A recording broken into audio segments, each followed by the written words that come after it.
just had to make another couple of clicks and so on, just to have us back on recording. And what an interesting week. Yes, it has been. It has been. So how was your week, Eric? How are things going with you?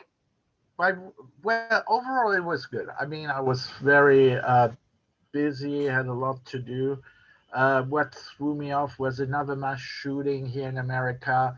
And I'm like, do we really have to deal with this every other week? You know, that something is happening. I think it's so sad for the first responder. He was new to the force, and he left his other job to come and do that type of work, you know, being police officer. Yeah. And he had 7 kids. So my condolences to his wife, to his family, you know. Yeah. And, you know, when you see that, it's sad. And I always have friends from Europe calling me then, and they ask me, what's wrong with you guys? And I say, you know, it's, how shall I say, you know, I don't even want to say that it's a Second Amendment issue, because even in Europe, if you want to, you can have, you know, an arm. You can. Mm-hmm. The only thing is to get to the point that they feel that you can carry that arm is totally different. You have to jump through a lot of hoops. It's very, very controlled. Mm-hmm. And that's why it's not accessible to everybody. Mm-hmm. And here is that assumption that it should be accessible, you know, the right to bear arms. You know, put a couple of restrictions in there. You know, if people are not mentally capable to abstract what an arm can do, you know, exactly. They have hunters, they have sport shooting in, but I know of people, you know, even in my neighborhood, you know, they have over 20 types of firearms, you know, and I'm like, what do you do with that? I mean, I understand, you know, that you like to collect and but at the end of the day, I don't know.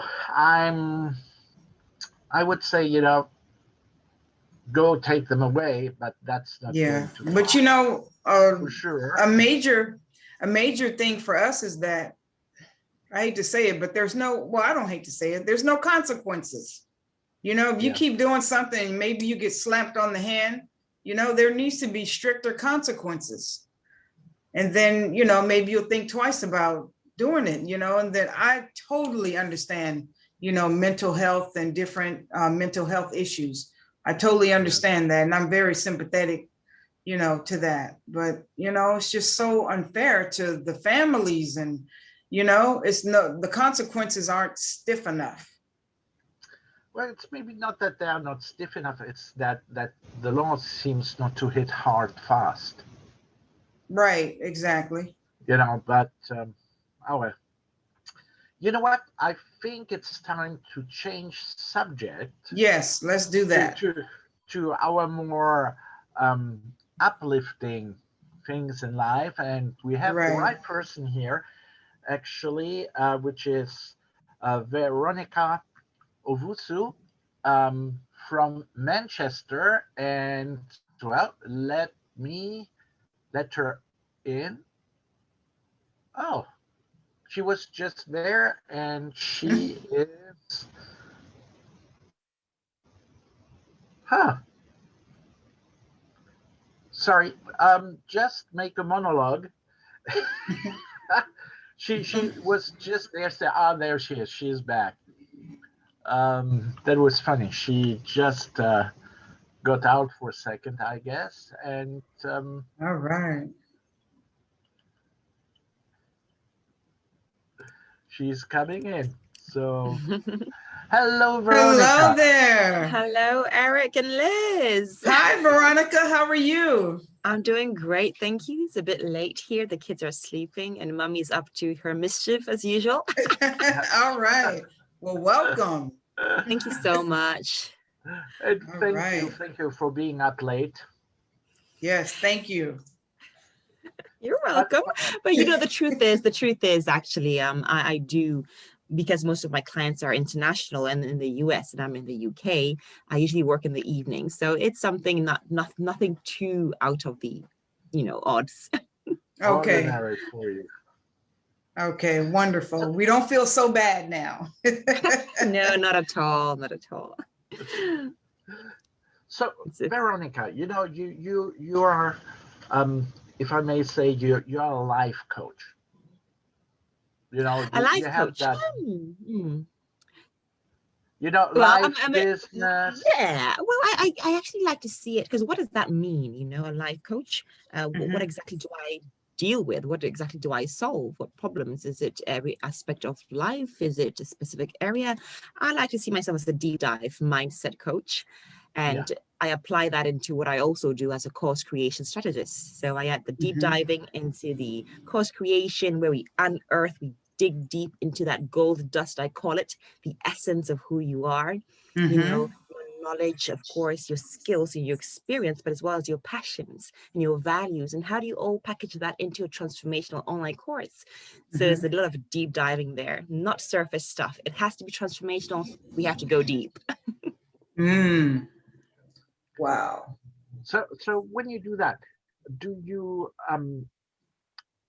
have that going to certain individuals, a certain type of individual, or are you able to keep it more open?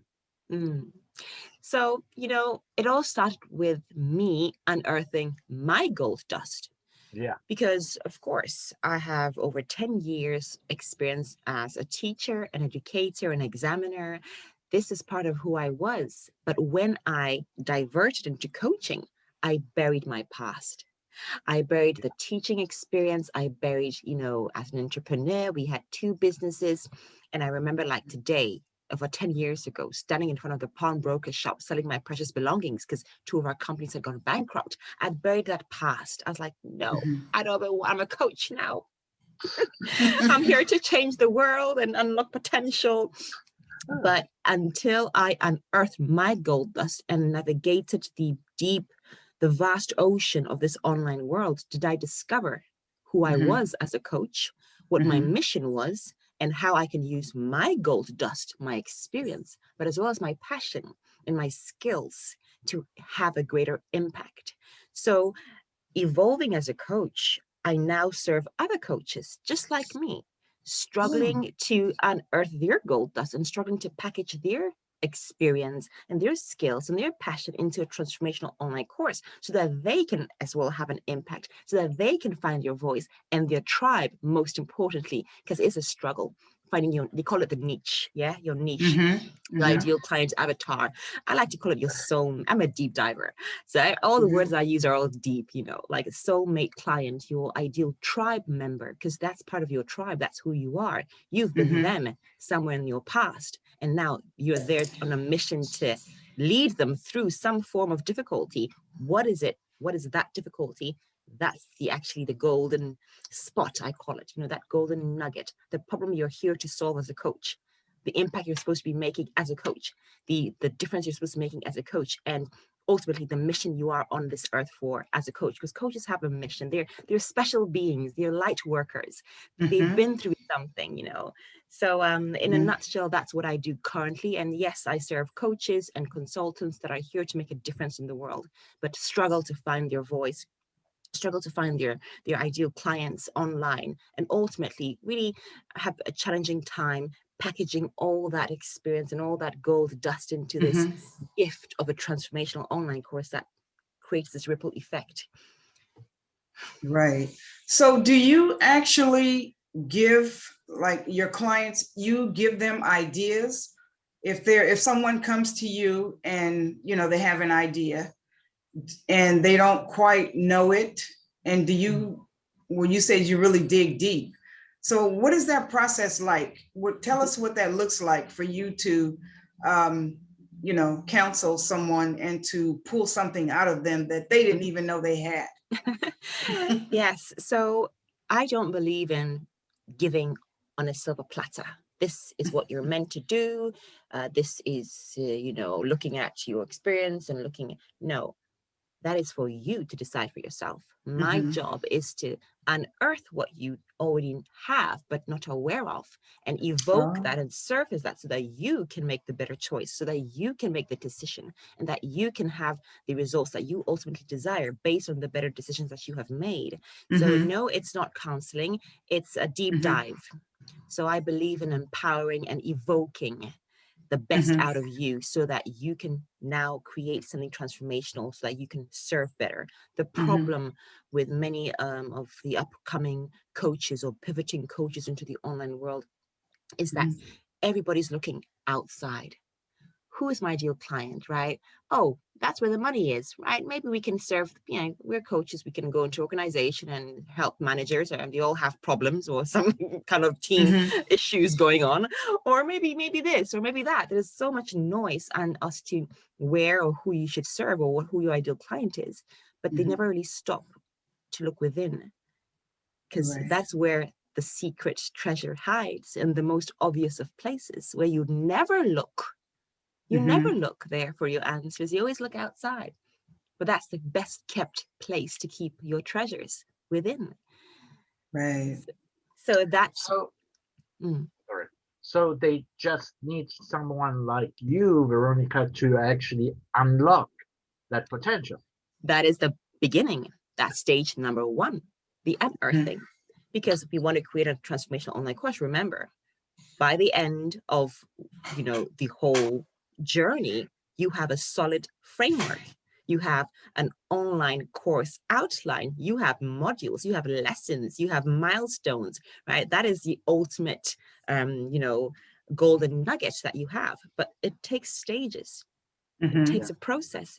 Too often people come to me stuck because they've missed the stages, and they just dived straight into the content of the course. Okay, module 1. So I know my audience is, CEOs or business owners, and I want to help them build confidence. So let me get into the content. No. First of all, your clients are not CEOs or business owners. That's too vague. That's too general. What do you mean? And why? Why them? How is that relevant to you? And all these questions. So that's where the unearthing comes in, so that you can identify exactly who you are as a person, your story, and from the essence of your story, identify who your ideal client could be. Because you know what? Your ideal client is you.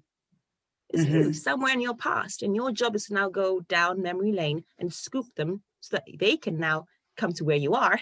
And as you bring them up and you grow them, you grow yourself. And we're all growing. So that's stage number 1, right? You know what, Sunny, Veronica? I can see Liz looking at you, and she is listening very carefully. Yeah, I am. It's so funny, for us as business owners, managers, CEO, whatever, it's always that quest to get better, to achieve better results. And it is good that there are people like you, Veronica, which are out there and are helping, reaching those people, the next step. Just usually they are already, to a certain point, accomplished, I guess. Yeah. And like you said, they're stuck. Yes, they're stuck, and there are many reasons, because they haven't really identified who they're here to serve. And if they think they know who they're here to serve, it's not exactly inspiring for them. They're not the ideal clients. So ultimately, you're never really going to show up fearlessly online and speak your truth. You're not going to be authentic, because these are not the people that you really actually relate to most. So really, it's important when you're trying to create visibility online and have an impact through an online course, it's important to go through the stages. So after the unearthing, we go through I call it the warrior story. We all have a story, and your story is the backbone of your course. I really don't care who you are in life. You have a story, and we're not comparing stories, because the truth is everybody experiences the same event differently. Like, oh, but who hasn't been in the pawnbroker shop? Like people have been gone, who hasn't gone bankrupt before? but that's my story. But you see, the difference is the object, which is the bankruptcy, or, you know, you being in the pawnbroker shop or somewhere. But I'm the witness. I witnessed that. I experienced that. So each witness has a different perspective. And when they go to court to tell the story, depending on the perspective that they were at, they all have a different story, a different experience, a different insight, a different, you know, breakthrough, a different kind of, a different thought. So that's what makes us different. So from that story, you now identify who your ideal client is, because she is you and you are her. And from that essence, you can now go back to see what exactly the problem that you solved on your journey and the solution that you came up with, and now replicate that into your online course, so that you can now replicate whatever problem you solved and your ideal client is urgently facing as well. And you can now help solve, because you've been through it. You've walked in her shoes. And now you have the solution. So here you are to lead with impact. Wow. And then that sounds awesome. Then you start getting deeper into the content. Okay, so now what's the roadmap? Okay, so now what's the blueprint? So what's the process? And now we start creating our modules and our lessons. And then as a teacher, creating lesson plans was second nature. It was like, I know it like the palm of my hand. I had 85 million hours of teaching experience. When you look at 10 years and you exchange it, you transform that into hours, that's about 85 hours for when I last checked. And I was like, wow, how could I have not thought about that? Because I'd buried that for a long time, you know? But it was only when the unearthing came that I connect the dots. And that's what I help other people do now, connect the dots. And now using my teaching skills, we created lesson plans. Like, that was how we got students' results. Right. I was an English teacher, an ESL teacher specifically, and we would go into organizations. I was working for a language school. We go into organizations. This is in Poland. I'm half Polish, by the way. I'm not familiar with that acronym. Which one? ESL. ESL is English as a second language. Okay. So back in Poland, as a teacher, we would go into these international companies that had Polish staff. And they needed to polish up their English. They needed communication skills. So we'd go in, would see exactly what needs they had, what departments, what kind of language they needed, and then would create a program for them. And that's, that skill was harnessed throughout the years. And now I bring that forth as my gold dust to make an impact. Because we talk about making a difference. I want to make a difference in the world. Like how, what, where, who, how. May I ask you, how did you end up in Poland? My mom is Polish, so I was born and bred in Ghana. I was born and raised in Ghana. My dad is Ghanaian and my mom is Polish. So of course, back in the early 60s, the love story started when my father had a scholarship to study in Poland. You see, Ghana and Poland used to be in very good relations, as the first president of Ghana, Kwame Nkrumah, was a socialist. He was a socialist, and he was in very good terms with Russia, Soviet Union, and Poland, and other communist countries. So they were exchanging students, and there were exchanges, there were scholarships. My father was the lucky one, and he met my mom there, and she was teaching him English, and she was teaching him Polish, and he was teaching her English. Yeah. Cool. And when she was only 22 years old, 22 at such a young age of 22, she left her country and travels to Africa, Ghana to be exact. And she's been there for the past 53 years now. She's still there. So of course, let's follow the tradition. My sisters traveled and did their masters in Poland. So Veronica, being the last born, where are you going after your A-levels? I'm going to the US. You're going to Poland. I'm like, okay. Like, everybody's going to the US. No, you're going to Poland. You're Polish. You're half Polish at least, so you better know that part of your culture, right? And how did that go? Oh wow! So the first this is like 2000. That's how many years ago? This is 2000. Sorry, 1990. Yeah, 1999, mid 2000. That's when I left Poland. So I was maybe 19 years old. And I remember, feeling a bit awkward because people were not very used to colored people walking on the street. Poland was very reserved. Remember, not long ago did they open their borders and start, allowing or kind of interacting with the rest of the world. They were communists for a very long time, right? So it was quite strange. And but I got to know my other family members, my aunt, my cousins, and they were so welcoming and so loving and so receiving. And my experience in Poland has been one of really very hospitable people. Very, very engaging. They love, of course, to find out more. They're very curious. But last time I visited, things have changed. Oh, Poland is now like, they're so open, and nothing is surprising for them anymore. So the experience was interesting. Like, in university, I was the only Black girl. There was no other in the whole faculty. Like, okay, I think, but it was nice in the hostel. I remember those days because they were still inviting international students to study in Poland. So there would be people from Angola, from Congo, from Ghana, from Nigeria. So the hostel was kind of like an international place where you'd have parties on each floor. Ooh. Yes, and the Congolese had the best parties. All right. Is it where you developed your dancing skills? Oh, my dancing was way back as a child. I always loved, performing arts. I remember I'd always be in the dance club or the drama club or the talent show. Wherever there was something happening, Veronica was there. So all right. I was going to say that. Yeah, I love your videos when you're dancing and, I'm like, oh, she's got flavor. That's really cool. And it's interesting, how is that part of my business strategy, right? How is that part of creating community? How is that part of attracting a tribe of people that vibe with you?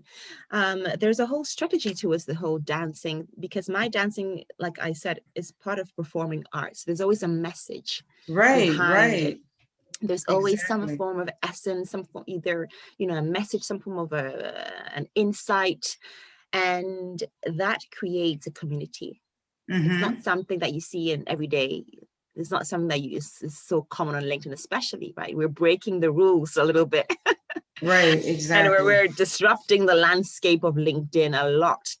So it's really about building a community, because it's within the community that you have your raving fans, you have your supporters, and then you have your clients. You're not only looking for clients, no, you're looking for a community, because I've had people who would never be my clients, but have referred me, right? Oh, wow. Who absolutely, that is the power of a community. It's not, you're not just out there, where's the client, where the clients? No, the intention is to build a community, but a community of like-minded people that trust you, that like you, because then, only then will they do business with you. Right, exactly. So, when you see the dancing and all the fun, that's part of who I am. And I want to show up as such, so that I attract and repel those that don't, and attract those that do. Okay. I mean, I had a client, she had been following me for over 6-7 months.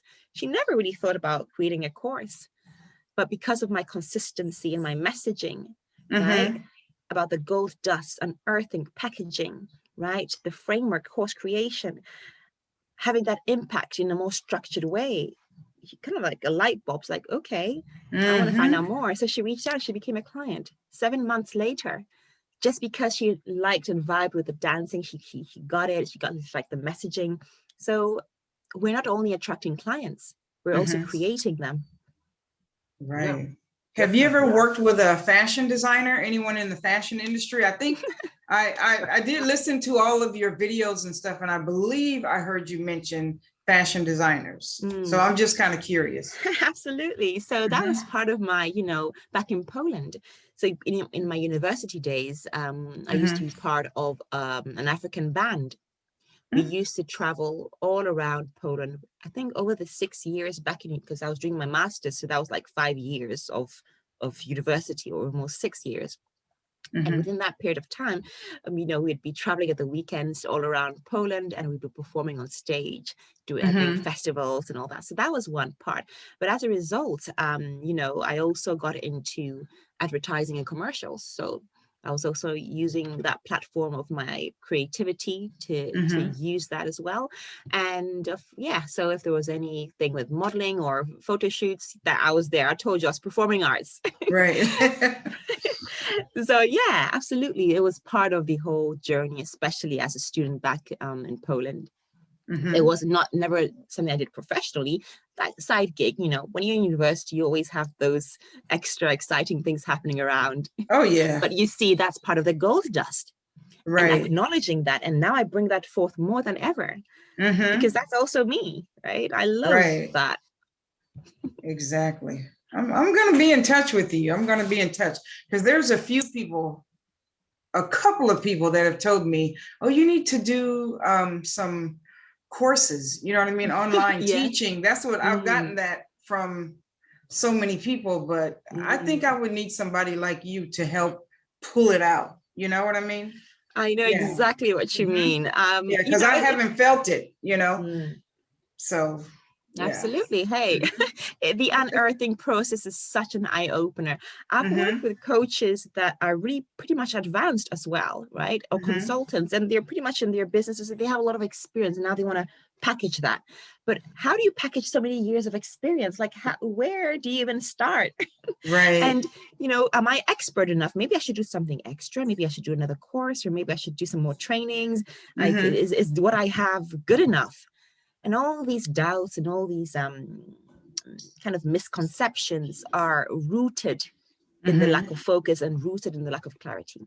Because if you knew without a shadow of a doubt who you're here to serve, who your ideal client is, and you knew without a shadow of a doubt the problem exactly that you're trying to solve. Right. That's the key. You would, of course. Of course. And they talk about the lack of confidence. Oh, Veronica, I'm not confident enough to show up. No, confidence is not your problem. I'm going to say this 1,000 times. That's not a problem. That is just a result. Lack of confidence is just a result of a chronic issue that is underlining it. And usually it's because of the lack of clarity and focus. That's, you know, imagine a factory producing some product, right? And it's emitting the smoke. The smoke is confidence. That's it. But it's from the production that the energy is produced, and then confidence is just a byproduct. So when somebody says, oh, I lack the confidence, that's not your problem. Let's deal with the root of the issue and not lack of confidence. I need more confidence. Like, from where? Wow. That's cool. Liz, I know, I can see you. I can see it in your eyes. Yes. You know, her wheels are spinning, you know, and I can tell you're the type of personality that Liz definitely likes. Yeah, I kind of went on your website and I was dancing to some of your videos. I'm like, oh, I'm really into this. It was really, you know, it was really cool. It was like a connection type of thing. Like you said, you know, people go to your Instagram page and they just, you know, start flipping on a few of the videos and they can feel your vibe, you know? Yes, absolutely. Yes. And, you know, that's the beauty about just being you. Right. It's so freeing, so liberating, and this, you know, it's hard work being fake. like where do you draw the line? Like, today again? Like, oh. So, you know, in the world of having all those media channels, and unfortunately, you feel like you have to be kind of everywhere. And you know, we chose, Liz and I, you know, to be in a smaller forum. But for me, it's interesting for you as a professional, how does the LinkedIn, being on LinkedIn, influences your work? Or is it just another vessel that you use? So LinkedIn is a stage. Yeah. It's a stage you use to amplify your voice, right? I remember 5 years ago when I started off, I wasn't clear exactly on my messaging. I wasn't clear on who exactly my niche was. As you know, so many years of teaching, but now I'm a coach, so I thought I'm starting afresh, right? So it was all about inspiration and, okay, you know, that was the kind of stuff. But with time, it evolved. And with LinkedIn, when I started, I made myself a promise. I said, Veronica, but by that time, my marriage was on the rocks. I was like, Veronica, you need to take charge of your life. You got 2 kids. And I'm not going to be part of the 80% of coaches that didn't make it. That's not an option. So what comes with it, LinkedIn, is commitment. It's going to be a journey. It's not fast. It's a slow burner. I don't think you're going to get, well, maybe somebody has, but don't think you're going to get somebody, clients in the next week of showing up, or the next 2-3 weeks or a month, depending on how clear you are on your messaging, depending on how clear you are on your niche, depending on how clear you are on your messaging, what you have to offer. LinkedIn can be very powerful. And it has transformed my business, absolutely. And it's only because I had that clarity in exactly who I was serving, the problem I was solving, and the promise.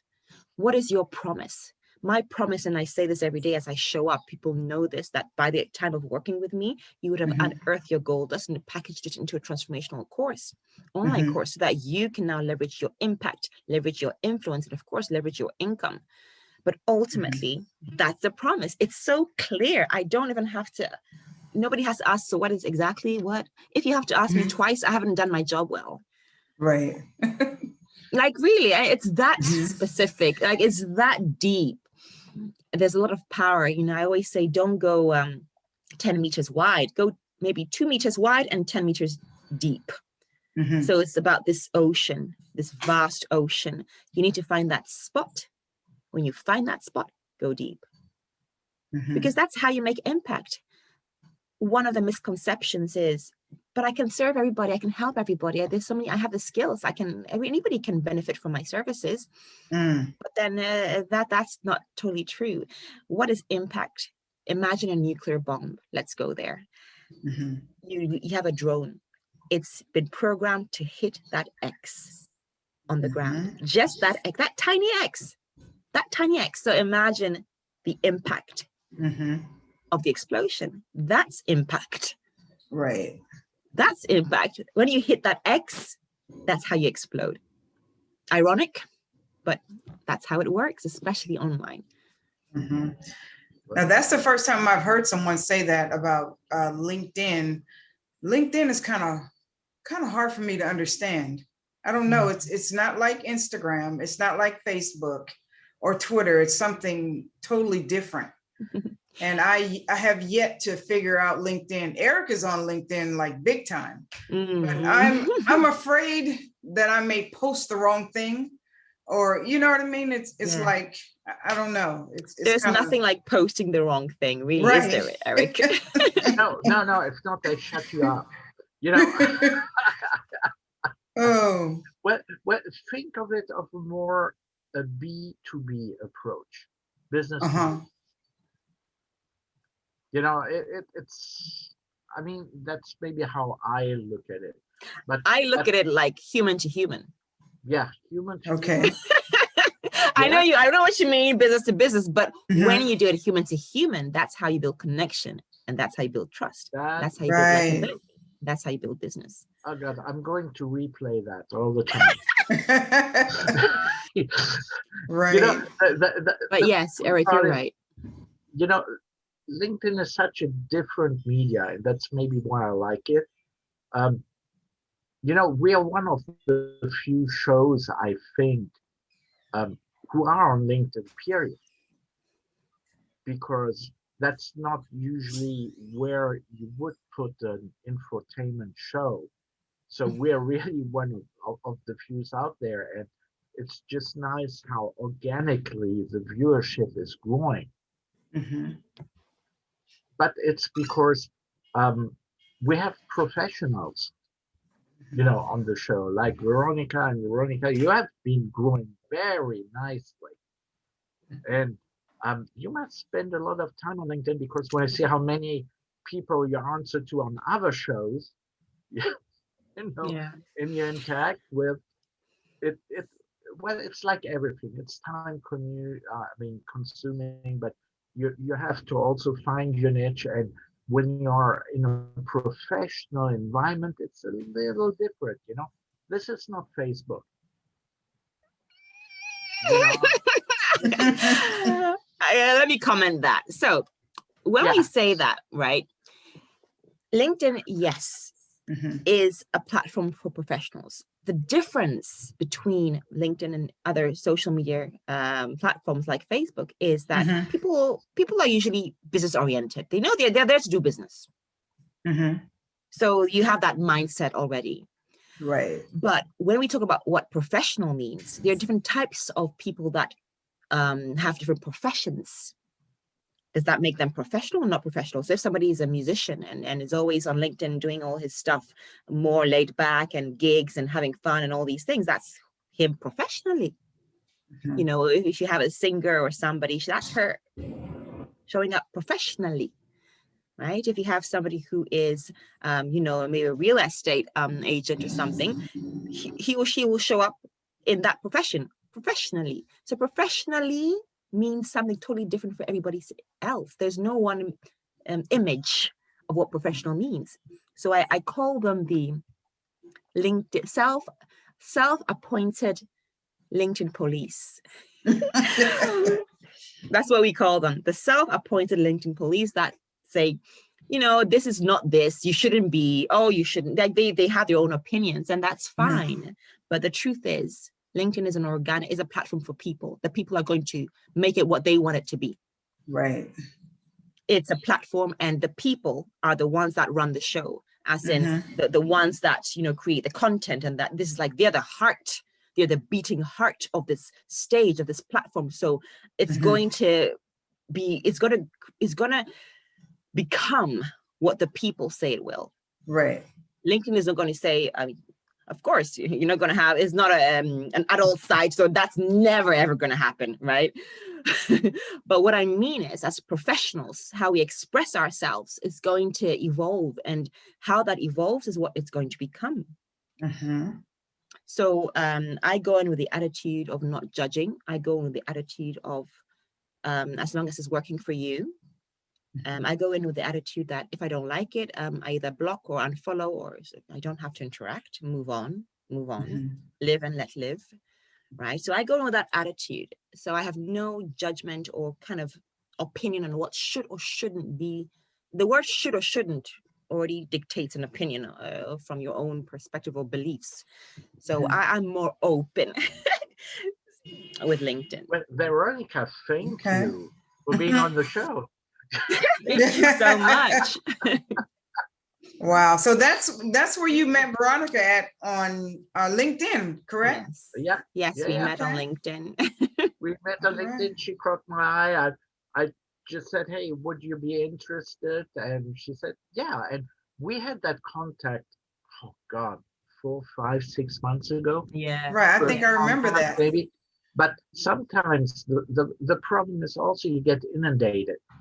You know, with people who want to contact you with, you know, want to do things.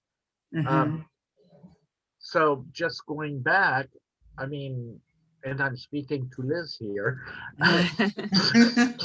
Veronica just was very responsive. Cool, because she's a people person. Yeah, definitely. Yeah, absolutely. You know, there's sometimes I even feel so bad because there's some messages that just get they drown down into the bottom, and I don't always get to reach them. But then I do dedicate some time, because you asked how much time do you spend on LinkedIn? Are we supposed to spend on LinkedIn? If this is your business, this is your business, this is your livelihood, this is how you earn your money, this is how you make a living, this is how you make an impact. So if you're committed to that, then showing up on LinkedIn is like showing up to the office. Right. Especially now, this is our platform. Yes. That's my office, in other words, my virtual office. So we're having fun there, hey? And I That's right. Meant to be a, you know, as a plug for LinkedIn. That was not my intention. It was just that there's so much interesting happening on LinkedIn, and you know, even when you see that a lot of big CEOs, you know, they post some very interesting things on LinkedIn that you wouldn't necessarily find on another platform. Yeah. Because they're just trying to reach a different viewership or listenership. So it's like when Bill Gates started becoming very active, on LinkedIn. I mean, it's kind of fascinating what comes in there. And then you see all those different aspects of people trying to find that, oh gosh, that sounds really weird, that right link. That was pathetic. But Oh. but they're, to connect. And Yeah, there were definitely. people actually abusing that concept. Suddenly there were the spurs of let's connect. And it was funny because I jumped actually on the bandwagon, and they shut off my LinkedIn account. Oh, wow. Okay. Because they felt I was reaching out to too many people out of my sphere. Okay. And I say, hey, I'm reaching out here because I'm not Eric, the real estate agent. I'm Eric, the talk show host. Right. And I need those connections. So they want you to stay in a lane, pretty much? Not in a lane. They just don't want people to just plaster. Okay. I think what happened was their system detected that as a robot. So when you have a lot of activity, like all of a sudden, like click, a lot of things happening at once, especially, they think it's robot activity because they're bots. We call them bots. So there's a system that kind of looks out for these kind of activities. So they may mistake a human for a robot, and then they can block you until you kind of proven that, oh, this was just a mistake. This was actually a human being. Okay. Yeah. But yeah, it can be very scary.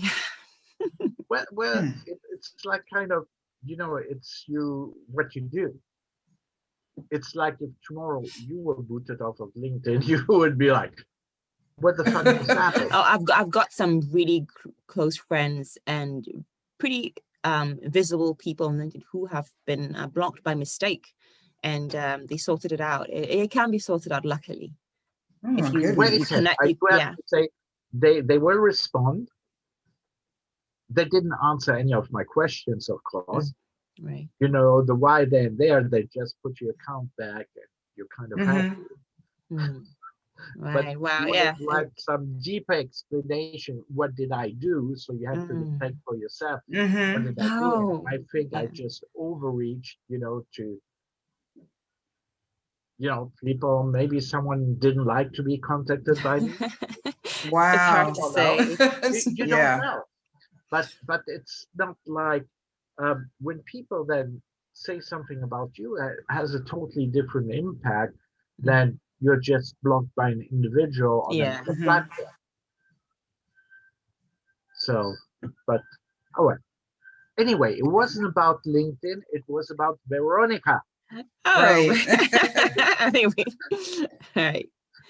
Yeah, I mean, it's pretty much connected. LinkedIn is a big part of where I am, and there's no point being in all social media platforms. It's really about finding where your ideal clients hang out and hang out there.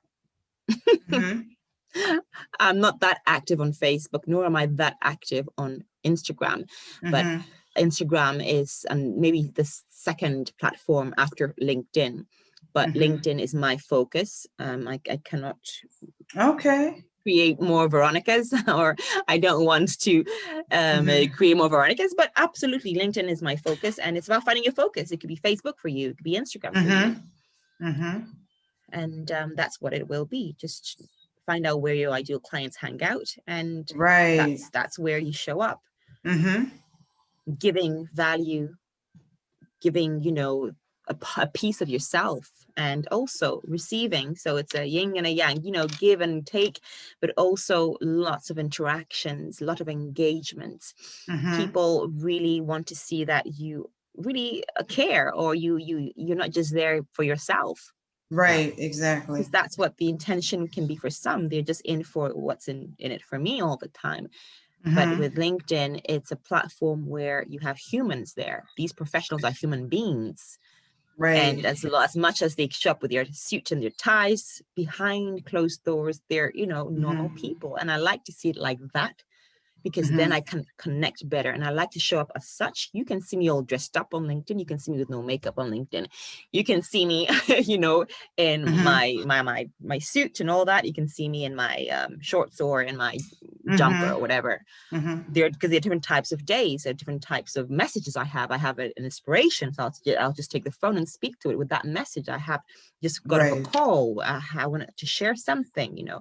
So it's just be human and show different aspects of you. Not everybody wants to see all the polished up Veronica, or the polished up me, because that's not human. You know, no, it's not. You want me to see when I'm going to bed, when I wake up, or when I'm like. Right. People love for you to be yourself, you know? Yes. Yeah. So that's how you build connection. Yeah, that's true. And I'm so happy that the pandemic, it really hasn't stopped your business. As a matter of fact, it's probably grown. Am I correct? Yeah. So my business started even before the pandemic. Right. You see, I remember very vividly when I was doing my vision, right, of what kind of lifestyle I wanted. You know, as trained coaches, we ourselves go through coaching, and we are also evolved and we are developed as coaches. So I remember creating this vision of the lifestyle, and I remember vividly saying I wanted to have that flexibility. I wanted to have that power to live life on my terms. So I made a conscious choice. That was the first year I was doing offline. Then that was the fourth year. So 4 years ago, I started like, no, I'm going to do an online presence. I'm going to do an online business because I want to be there. I want to be able to work with people from all around the world. I want to be able to change my times and work whenever I want. So I started before the pandemic, and that was like something my mom, because my mom, I was talking to my mom the other day, it's like, Veronica, you know, yeah, you're lucky that you started before. Yeah, you saw this coming. I was like, no, I didn't see it coming. But I remember I had friends who were online coaches already. I had some great mentors that also helped me and leveraged me and grew me and evolved me. So the journey is not a lonesome one. You need people on this journey. Right. Yes, growth. You read, you learn, and all these things. But there's some people that are key to your growth. And sometimes the universe just drops them into your space, and now, you know, you've been asking the universe for an answer, and then somebody all of a sudden appears. Like, I believe that. I truly believe what you just said. I believe that. It's been part of my story and how I show up in other people's lives and how people have showed up in my life. Like I had a client, Maeva. She said, Veronica, I literally asked the universe for somebody to show up in my life who could help me do this, and she'd been searching for months. And it was like when she met me, she like, is this the one? She felt that even spiritual connection when we had our discovery call. Wow. And it's a deep thing. So yes, sometimes we do ask and sometimes we do receive. So it's about just being aware and listen and observe and flow with what comes in front of you. Exactly. Have you done TED Talks? No. Okay, well. Do you want to? You never know. You never know. I think you have to apply for one or sometime, but yeah, it's been on my radar actually. It's been something that has been on my list, and yeah. I could see you on there. Yeah, I could definitely see you on there doing some amazing things. Thank you, Liz. Yes. That's why we are human, to do amazing things. Absolutely. Not destructive, amazing things. Good, yeah, because those two exist, don't they? Yes. You know, impact, positive impact, and not destructive. Positive impact. Right? Yeah. Oh, Liz, do you have any other questions for Veronica?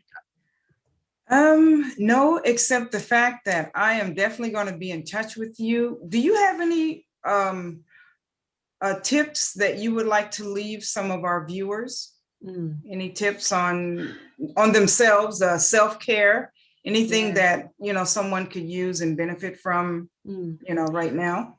Yes, absolutely. You know, I'm a great believer of turning your passion into purpose. Sometimes we're looking for meaning. We're looking for meaning. We're looking to live a purposeful life, right? We're looking to give our lives meanings, especially in the pandemic. People had lost their jobs and were questioning, what am I here to do on earth? Like, what is my mission? What is my purpose? That pandemic was a pause on life. Yes. And people really had to sit with themselves at home alone and wonder what my life is supposed to mean. So if you're looking for meaning and for purpose, it starts within your gold dust. I always say this, within your values, your passion, your stories. You find meaning within that. So my message today is unearth that gold dust. Unearth your buried treasures, which you have forgotten and you may not be necessarily, you know, proud of. Actually, they're quite embarrassing, but the truth is they're no longer yours to own. They're not yours. Your stories are not for you. Wake up call. You experienced them, yes, but they're not there for you to own. They're there now for you to use as tools and as instruments to now inspire and empower other people. You are the witness, right? You remember, the witness retells the story. So be that witness and share the story and unearth your gold dust and start connecting the dots and now give your life purpose based on your story and your triumphs and your failures. I love it. I love it too. I have to re-examine my life here. Oh, man. Always That's what it's about. Really deep. At the end, that's really what it's about. Re-examine your life, look at it. You can't always be in the position of see the train passing by. You want to be the driver from time to time. Absolutely. Yes. Right. Veronica, thank you so much. And also for staying up for us. I don't know if people wrote this, but you are based in Manchester. Yes, Manchester, UK. Which is like the most northern city before Scotland. Yes, actually, it is in the northern part. I just remember because once I drove all that way up in Manchester. Oh, okay. And you passed through Manchester. Okay. You're not in Scotland yet. No. Oh, okay. You're in Manchester. All right. Hey guys, may I take a photo? Because I would love to post. Is that okay with you, Veronica? Sure. Yes. Are we supposed to wave or smile? All right. And you know what? I do have one more quick question. How did you come up with Vpower? Oh boy. Are you ready for this? Yes. That's another story. But in a nutshell, it really happened when I was in that pawnbroker shop. I remember very vividly. I remember entering the shop and I remember putting my hand in my pocket and it was there. It was round, it was smooth, it was solid. It was my wedding ring. That was what was left after we'd sold the furniture, the cars, the equipment. That was what was left to that extent. And I remember as I was giving my wedding ring over, the hair on my back stood, this lump in my throat. I knew what I was doing was really not what I wanted to do. And that little voice, Veronica, what on earth are you doing? Like, is this what life is? Is this the kind of life you want to be living? This was 10 years ago. And the answer was a hell no. I remember that very moment, Vpowerless transformed to Vpower. I had to step into my power. I said, no, Veronica, you need to take charge of your life. You need to take responsibility. And it was in that very moment, in the silence of my own mind, in that split second when you're giving your ring over and you're like, oh my God, what's going on? Oh, wow. I can't believe that. So V is the Veronica and the power is the power that I had to step into because there was once a Vpowerless, but now there's a Vpower. All right. So in a nutshell, yes. Thank you for that. Thank you. Thank you. Yes, so it's been a pleasure. And thank you so much for having me on the show. And thank you for coming. For being on the show. It's been a pleasure. Thank you, Veronica. I mean, just seeing what you're doing, on the media, not, whatever media, you're keeping yourself busy anyhow. So Hey. How do you have time for your clients? Oh, well, you see, that's the whole strategy on content creation. You dedicate one day, 2 hours, and create content for the whole week or for the whole month, and you sort it. That's cool. Wow. You don't have to be creating every single day. No, that's not the most effective strategy, right? I mean, some people can do that. That's fine. And if that works for you, cool. I dedicate a day. Usually it's, you know, the day in the week when the kids are at school or when they're asleep. I record my videos. I'm at this stage where it wasn't always like that. Trust me. In the beginning, I would spend hours on content like, oh, and I was just editing out and it was never good enough. So the beginnings are always scary. The middles are always messy, but the ending is always transformational. And I believe I've come to this stage where picking up the camera and just recording my thoughts based on the message that I know comes naturally and with ease, because there's an alignment. There's an alignment with who you are. There's an alignment with the problem that you're solving, which is relevant to you, and the people that you're serving that is relevant to you. There's alignment. And when you are aligned, things come with ease and flow. I believe that. I have a lot of time for my kids. Good. That's awesome. They're important. They are very important. Yeah. Exactly. One day they're going to say, hey, my mom did it. That's important. Yeah. It is. It is. It's definitely one of my inspirations, right? My kids. Yeah. Believe me, we all have kids here. So, yeah. Absolutely. Yes. Yes. It's, I think every parent's inspiration to really live up as that role model. So yeah. Right. Yeah. You know, my smallest one is turning 9 now. Oh wow. So believe me, my first one was 40 years ago. So you have a totally different appreciation. Yeah. You know, now, and I'm always saying, oh my God, I should have the other kids later too. Because you just handle it so differently. You know, you can, I think you can just give them more time. You know, it's one of those weird things, you know, but yeah, I think we're more conscious. We're more conscious parents, you know, because there's this movement of conscious parenting, right? And yeah, being more conscious as a parent and how you manage your time and how you are present for your children. So sometimes, you know, people are just on zombie mode, right? Work, check, beds, kids, okay, eat, right? Wow. Yeah, that's for but sure. Yes. However, so Veronica, we won't keep you up later. Thank you. I mean, maybe I should zoom myself up and I leave you two together. Oh no! Well, Liz will definitely reach out. Yeah, and definitely we'll hop on a call. Yeah, we sometime when absolutely. There's really no rush. It was so wonderful having you, and Thank you. will do a follow-up with you. How about that? Hey, you know where to find me. Exactly. All right. Like that, Thank you so much. So I'll just press the leave button, right? Okay. All right. Take care. Thank you. Bye. Okay. Bye-bye. Well, she's gone. So we are still on live. All right. We're still online, and it's fascinating. Yeah, that was an amazing show today. You know, we gave our readers our listeners something really good to, you know, chew on. Hey. No, and it's some great advice.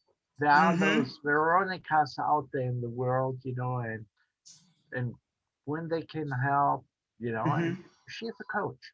So exactly. You always have to look at it, you know, in a different way. You know, she's there to guide and motivate. I was so inspired by her. Yeah, I could tell. I don't see you often like that. Yeah. I mean, not being inspired, but being like, I like. Right. I was totally inspired by her. Well, like I said, I listened to some of her recordings that she was, you know, talking about I guess, the last 10 years of her life and how she actually got started, and, you know, and I was very intrigued. So I think she's an amazing coach. Well, amazing coach, very positive. And for all our viewers out there, you know,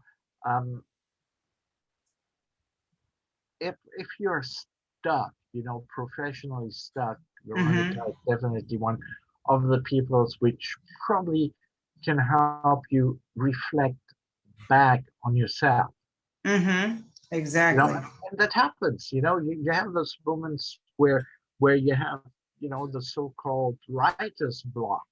That you're very good at what you do. You feel that it's becoming repetitive, and you're losing some of that creativity. And that's what people like Veronica are really for, to break that apart and to let that run. Right. She has some really cool techniques that are, you know, it'll really pull that creativity out of you for sure. Yeah. Well, on that note, all right, we're going to say bye to our viewers. All right. See you guys later. And, next week, our special guest. What date is next week? Is that the 1st? Is that April 1st? I think it's April 1st. It's going to be April 1st. We are going to have the lovely Hannah Hoya. She's going to be our special guest, and she is newly an author. She just wrote a book about her dad, who was a Guillain-Barré syndrome survivor. Yeah. So and we're going to welcome her on next Thursday. Yes. And it's also one of those stories, you know, it's going to move your heart. So, yes. Bye, guys. See you next week.